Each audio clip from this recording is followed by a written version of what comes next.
लगता था कि मैं भी कुछ अच्छा करूं, अच्छा कमाऊं और मेरे बच्चे लोग अच्छा पहने, लेकिन क्या है आवक नहीं था। और अभी जब से मैं हकदर्शक का काम करती हूँ, जो पहले पुराना सपना था, जैसे कि कंप्यूटर है, घर ही बैठे का काम करना और लोग पहचाने इसी साथ-साथ, ये सब मैं कर रही हूँ अभी। मुझे बहुत अच्छा लग रहा है। हक दर्शक बनने से पहले तो मुझे सब गांव वाले मेरे पति और मेरे ससुर के नाम से जानते थे। और उसके बाद हक दर्शक में जब काम करना स्टार्ट की तो लोग मुझे अपने नाम से जाने। मेरे घर के लोग इतने खुश हुए कि पूछिए मत कि तूने इतना कमाया मेरे से ज़्यादा। मिस्टर भी बोल रहे थे तू भी कमाने वाली हो गई ऐसा करके।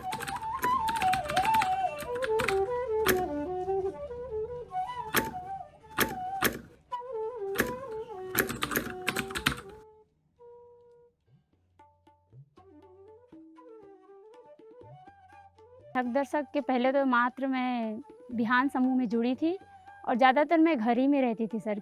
सर मुझे हक दर्शक के बारे में बिहान समूह से पता चला। डर लगता था कि मैं कर पाऊँगी कि नहीं कर पाऊँगी, क्योंकि मैं 10वीं से ज़्यादा पढ़ी नहीं हूँ।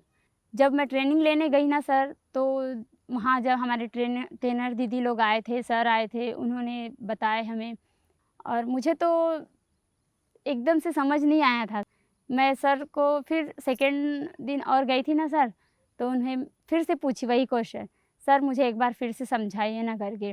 तो सर और दीदी लोग ने समझाए और अच्छी तरह मुझे समझ आया दूसरे दिन।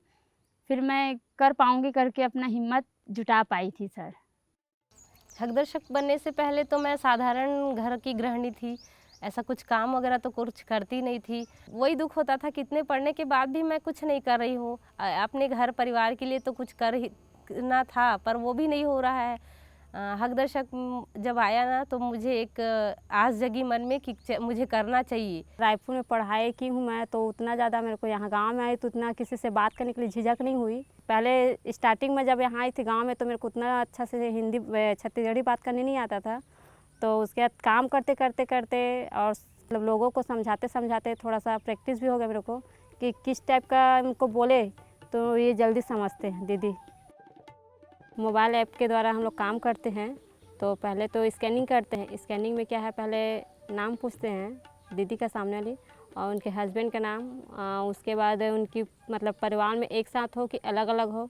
अगर अलग है तो कितने सदस्य अलग रहते हो, कितने एक साथ रहते हो, आपके घर कच्चा है कि पक्का है, सेप्टिक है कि नहीं है। डिटेल डालने के बाद ऐप में मतलब सरकारी योजना के बारे में पूरा जानकारी मतलब उसमें आता है। तो जैसे कि किसी भी चीज़ का जानकारी लेना है या योजना का लाभ लेना है, तो जैसे सामने वाली दीदी बोलती कि मैं ये योजना का लाभ लूँगी, तो उसमें क्या है फिर वो वाला फॉर्म डालते हैं ऑफलाइन और जितने भी जो डॉक्यूमेंट लगता है उसको लेके आते हैं। एक हमारे गांव की दीदी है पास की ही, उनका प्रधानमंत्री सुरक्षा बीमा योजना, प्रधानमंत्री जीवन ज्योति बीमा योजना में मैंने उनका बीमा किया था। 4 सालों तक उनका उस बीमे की राशि जो है उनके खाते से कट रही थी। हाल ही में सर अभी 2-3 महीने ही हुए हैं, उन दीदी की कोविड-19 कोरोना के चलते उनकी डेथ हो गई। जैसे ही मुझे मालूम चला कि मैंने उन दीदी का बीमा करवाया था, वो दीदी अब यहाँ पे नहीं है। जून में है जो उनकी जो 2 महीने के बाद उनकी जो राशि है 2 लाख रुपए वो भैया को मिली। हाँ, वो काग जाँच ओकर जो बीमा कटे रही सर, वो काग जाँच रही से वो लव रख रही बढ़िया से संभाल के। वो आज वो अपन नहीं है तो हम भी वो जरूरत पड़ गई। मोला मतलब मृत्यु प्रमाण पत्र की जरूरत एखर सेती पड़ी कि जमीन हमारे यहाँ जमीन है जो हवे ना दादा के नाम में है, ओला हमारे मतलब मोर या मोर चाचा के नाम में करना रही। एखर वजह से मतलब मृत्यु प्रमाण पत्र बनवा हूँ। ऑनलाइन सेंटर में मतलब गए रहूँ तो यहाँ मतलब निकल जाही करके बोलिस ना, तो ओखर पास गए रहूँ मृत्यु प्रमाण पत्र बनवाए के लिए। मैं दीदी लोगों के घर में जाती थी, उनको योजनाओं के बारे में बताती थी। तो जो पहले पुराना पंच थी वो ज़्यादातर नहीं बताती थी। तो इसी दौरान सभी दीदियों की यानी प्रोत्साहनता मिली मुझे, नहीं दीदी आप खड़ी हो जाओ ऐसे करके। तो मैं पंच में खड़ी हुई और अभी 2 साल से मैं पंच में हूँ, पंच के पद में। और मैं सभी को योजनाओं के बारे में लाभ भी दिलवा रही हूँ और सभी खुश भी है। हमारे गांव के पास 4 किलोमीटर दूर पे एक बैंक है, bank of Maharashtra Gullu. Bank में यहाँ 2015 तक कोई भी एक भी ऐसा सुकन्या अकाउंट का कोई प्रायोजना ही नहीं थी। मैंने मेरे बैंक में फ्री अकाउंट ओपन के लिए अप्लाई करवाया और वहाँ कम से कम 400 लोग अभी तक अकाउंट ओपन करवाया है सर। मैं ये चाहती हूँ कि हर कोई मतलब दीदी घर से बाहर निकल के अपना कुछ पहचान बनाए, अपनी कुछ छवि बनाए, ताकि लोग उनके नाम से उनको जाने। मेरे मन में शांति रहती है कि मैं हकदर्शक हूँ तो मेरे पास पैसे आने ही हैं।